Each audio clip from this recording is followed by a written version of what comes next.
తాకట్లో ఉన్న మీ బంగారాన్ని విడిపించి ఆ రోజు ఆన్లైన్ రేటుకి కొంటాం. Sharma gold company.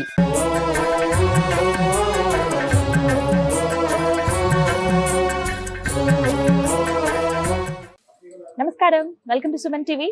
నేను గీతాంజలి. నమో నారసింహ. జనవరి 29వ తారీఖున చొల్లంగి అమావాస్య అని, తై అమావాస్య అని చెబుతూ ఉంటారు. అసలు ఈ అమావాస్య ప్రత్యేకత ఏంటి? చాలా మంది దగ్గర నేను విన్నానండి. ఈ సంవత్సరంలో సాధారణ ఒక సంవత్సరంలో వచ్చేటువంటి అత్యంత విశిష్టమైన అమావాస్యల్లో ఇది ఒకటని చెప్తారు. ఇక జనవరి 29వ తారీఖున వస్తుంది. అసలు ఏమిటి విశిష్టత? ఏం చేయాలి ఆ రోజున మనం విధిగా? నియమాలంటూ ఏమన్నా ఉంటాయా? లేకపోతే ఏమైనా దైవ దర్శనాలు చేసుకోవాలా ఆ రోజు? ఇవన్నీ తెలుసుకుందాము. అందులోనూ అమావాస్య అంటున్నారు కాబట్టి మరి ఆ ప్రత్యేకతలు ఏంటో తెలుసుకుందాం. ప్రస్తుతం నేనున్నాను గోవింద కల్పవృక్ష నారసింహశాల గ్రామ ఆశ్రమం దగ్గర. ప్రస్తుతం మనతో పాటు ఉన్నారు డాక్టర్ కృష్ణ చైతన్య స్వామి గురువు గారు, ప్రముఖ నృసింహ ఉపాసకులు వారు. వారితో మాట్లాడి వివరాలు తెలుసుకుందాం.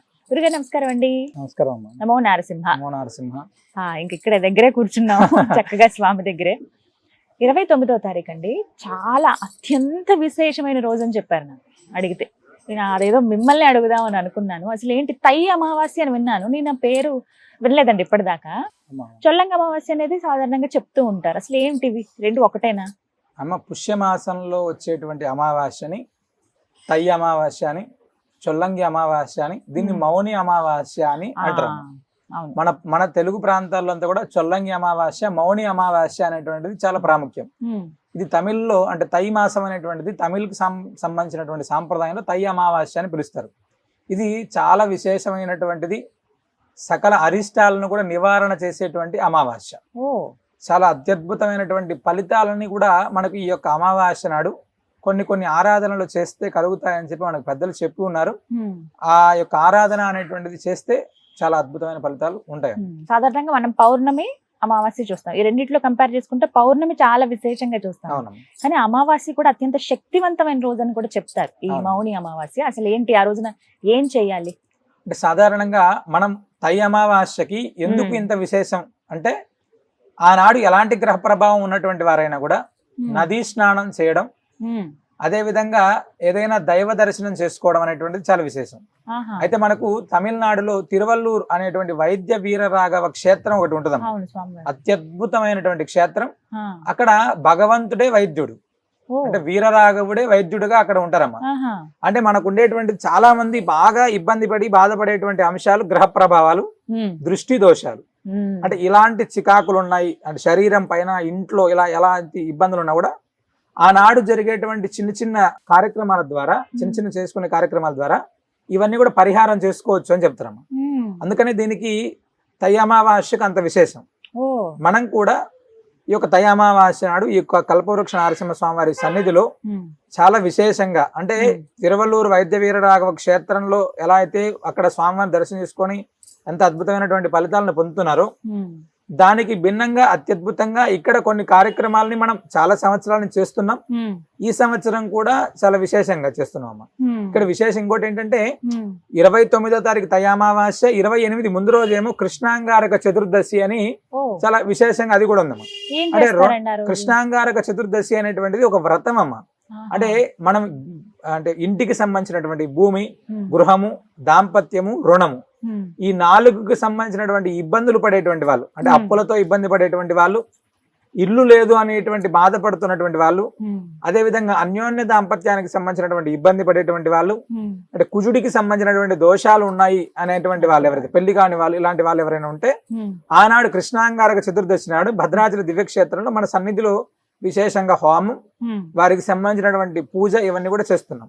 ఆ మరుసటి రోజే ఈ యొక్క తై అమావాస్య కూడా రావడం ఇంకా చాలా అద్భుతంగా వివిధ కార్యక్రమాలు చేస్తున్నాం. మరి 29న ఏం జరుగుతున్నాయండి ఆశ్రమంలో? 29వ తారీఖు ఉదయం ప్రాతకాలమే స్వామివారికి సుప్రభాత సేవ, అనంతరం వీరరాఘవ దీపం అని ఒకటి ఉంటదమ్మా. అంటే ఈ యొక్క తై అమావాస్య నాడు బియ్యపు పిండితోటి బెల్లము, ఇలాచి పొడి కలిపి ఒక దీపాన్ని తయారు చేసి ఆవు నెయ్యి వేసి స్వామివారికి దీపం పెడితే చాలా ఎంత ఆది వ్యాధుల ప్రభావం ఉన్నా ఆ యొక్క ఆది వ్యాధుల ప్రభావం తగ్గుతుంది అని చెప్పి మనకు పెద్దలు చెప్తారమ్మా.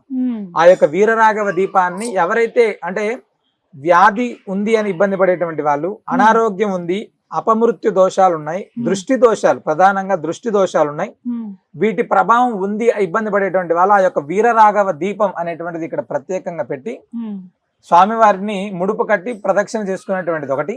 అదేవిధంగా ప్రతి అమావాస్యకి మనం స్వామివారి సన్నిధిలో విశేషంగా కల్పవృక్ష నరసింహస్వామి వారికి అభిషేకం చేస్తారమ్మ. ఆ అభిషేకం అనంతరం సుదర్శన మంత్రాత్మకంగా ఈ అంటే ఉప్పు బెల్లం ఈ యొక్క తై అమావాస్య నాడు ఉప్పుతోటి బెల్లంతోటి మనం విశేషంగా ఇక్కడ దృష్టి దోషం అనేటువంటిది పోవడం కోసం చాలా అద్భుతంగా చేస్తారు. అయితే మనం సుదర్శన మంత్రాత్మకంగా ప్రత్యేకంగా ఇలా ఒక తయారు చేసినటువంటి దృష్టి అనేటువంటిది ఎవరైతే ఉన్నారో, అదే విధంగా మనకు శరీరం ఇబ్బంది పడుతుంది, వ్యాధులు ఇబ్బంది పడుతున్నాయి, ఎప్పటి నుంచో ఇంకా తగ్గట్లేదు, అంటే మానసిక అశాంతి ఉంది, ఇలాంటి ఎవరైనా కూడా ఇది సుదర్శన మంత్రాత్మకంగా తయారు చేసినటువంటిది ఈ యొక్క విధానం అమ్మ. దీంతో వారికి ఒక మనిషిని ప్రత్యేకంగా ఏర్పాటు చేసి దృష్టి దోషాన్ని తొలగించడం కోసం ఒక పూజా కార్యక్రమాన్ని కూడా అక్కడ చేస్తున్నాం. చాలా అత్యద్భుతమైనటువంటిది, వినియోగించుకునేటువంటి వాళ్ళందరికీ కూడా చూడొచ్చు, బ్రహ్మాండంగా చూడొచ్చమ్మా.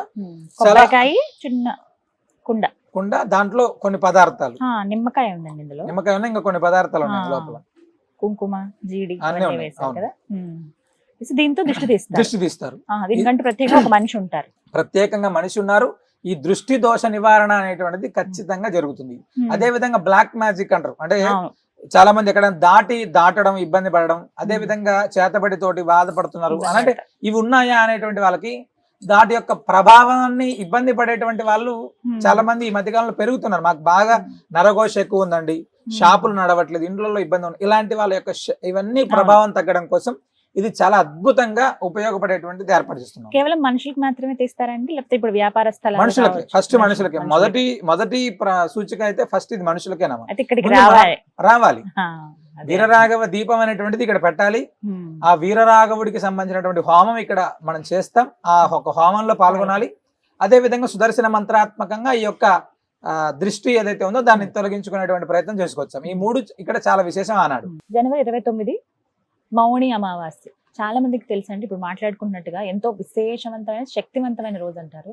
దిష్టి దోషాలు ఉన్న వాళ్ళు కావచ్చు, ఈ బ్లాక్ మ్యాజిక్ చేయబడి ఇబ్బంది పడుతున్నాం అన్న వాళ్ళు, ఏ అనారోగ్యాలు వస్తున్నాయో తెలియట్లేదు, కుటుంబం అంతా ఏదో ఒక ప్రాబ్లం ఫేస్ చేస్తున్నాము, హాస్పిటల్ చుట్టూ తిరుగుతున్నాం అనుకున్న వాళ్ళకి చక్కటి పరిహారం చెప్తూ ఉన్నారు. ఇక్కడికి వస్తే గనక మీరు ఆశ్రమానికి వస్తే మీకు అడ్రస్ నేను స్క్రీన్ మీద డిస్ప్లే చేస్తాను, నెంబర్ కూడా ఇస్తాను, వివరాలు కనుక్కొని రండి. మీరు చాలా ఈజీ అండి.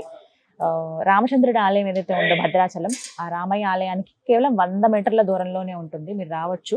చాలా మందికి తెలుసు ఆశ్రమం, మరొకసారి నేను అడ్రస్ కూడా ఇస్తున్నాను. ఈ విధంగా ఉంటుంది, కొబ్బరికాయ చిన్న పెడతా, ఇందులోనేమో నిమ్మకాయ, జీడి అవన్నీ వేశారు.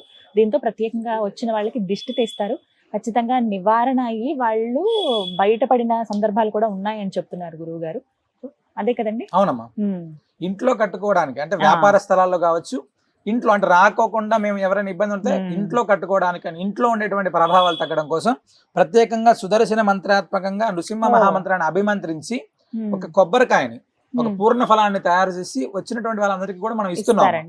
దీన్ని ఇంట్లో కట్టడం ద్వారా అలక్ష్మీ ప్రభావాలు ఏవైతే ఉన్నాయో, ఇంట్లో ఉండే అశాంతి ఏదైతే ఉందో అన్ని కూడా తొలగిపోవడం కోసం ఇది కూడా మనం ఏర్పాటు చేసాం. ఖచ్చితంగా అద్భుతమైనటువంటి పరిహారం. అంటే చాలా తక్కువగా, అంటే ఎక్కువ ఖర్చు పెట్టుకోకుండా మనం స్వామివారి సన్నిధిలో దర్శనం చేసుకోవచ్చు. మనకు ఉండేటువంటి యొక్క ఆది వ్యాధుల ప్రభావానికి, దృష్టి దోష నివారణకు కావచ్చు, ఏదైనా ఎలాంటి దోష ప్రభావాలు ఉన్నప్పటికీ కూడా ఈ యొక్క పరిహారం అనేటువంటిది వాళ్ళ జీవితాన్ని ఖచ్చితంగా మారుస్తుంది. అయితే ముందు రోజు 28నే చతుర్దశి రోజు వస్తే ఆ రోజు పూజ చేసుకుని నిద్రించి మళ్ళీ తర్వాత రోజు ఈ విధంగా దృష్టి తీసుకుని వెళ్ళొచ్చు. అంగారక చతుర్దశి రావడం, ఆ దీపం ఇక్కడే ఇస్తారండి, ఇక్కడ ఇస్తారు. రెండో విషయం ఏంటంటమ్మా, ఇక్కడ అమావాస్య నాడు ముందు రోజు రాత్రి నిద్ర చేయడానికి వచ్చేటువంటి వాళ్ళ సంఖ్య ప్రతి అమావాస్యకి కొన్ని వందలాది మంది ఉంటారమ్మా. స్వామి ఆశ్రమంలోనే పడుకుంటారు చాలా మంది వచ్చి స్వామివారి సన్నిధిలో నిద్ర చేసిన తర్వాత మేము చాలా మంది వింటుంటాం, స్వామివారు రాత్రి పూట అంటే వాళ్ళకి తెలియకోకుండా మాకేదో చాలా విశేషంగా ఉంది స్వామివారి సన్నిధిలో నిద్ర చేస్తే, అంటే ఒళ్ళంతా కూడా తేలికైపోతుంది, శరీరం అంతా కూడా తేలిక అవుతుంది అని చెప్పేటువంటి వాళ్ళ సంఖ్య ప్రతి అమావాస్యగా మేము వింటున్నాము. అదే ఇక్కడంతా సంచరిస్తారు ఆయన, ఖచ్చితంగా అనుగ్రహం అయితే ఉంటుంది. 29 చాలా విశేషంగా ఉంటుంది. చాలా చక్కగా వివరించారండి, ధన్యవాదాలు. విన్నారు కదా, మౌని అమావాస్య జనవరి 29 అండి. ముందు రోజు చతుర్దశి రోజు కూడా వివిధ పూజా కార్యక్రమాలు ఉంటాయి కాబట్టి మీకు వీలు కుదురుతుంది అని అనుకుంటే కనుక జనవరి 28నే మీరు చక్కగా ఆశ్రమానికి రండి. అడ్రస్, ఫోన్ నెంబర్ కూడా నేను డిస్ప్లే చేస్తాను. మౌని అమావాస్య రోజున ప్రత్యేకించి దిష్టి దోషాలు, గ్రహ దోషాలు ఉన్న వాళ్ళకి, అలాగే అనారోగ్య సమస్యలు ఉన్న వాళ్ళకి ఒక చక్కటి రోజు, చక్కగా పరిష్కారాలు ఉంటాయి. దానికి ఒక పరిహారం కూడా చేసుకొని చెప్తున్నారు. హోమం కూడా ఉంటుంది, హోమంలో కూడా మీరు పాల్గొనవచ్చు. మరిన్ని వివరాలకు మీరు స్క్రీన్ మీద నెంబర్స్ కు కాల్ చేయండి, ఆ స్వామి వారి అనుగ్రహాన్ని పొందండి. ఇది వాళ్ళ వీడియో. నమస్కారం.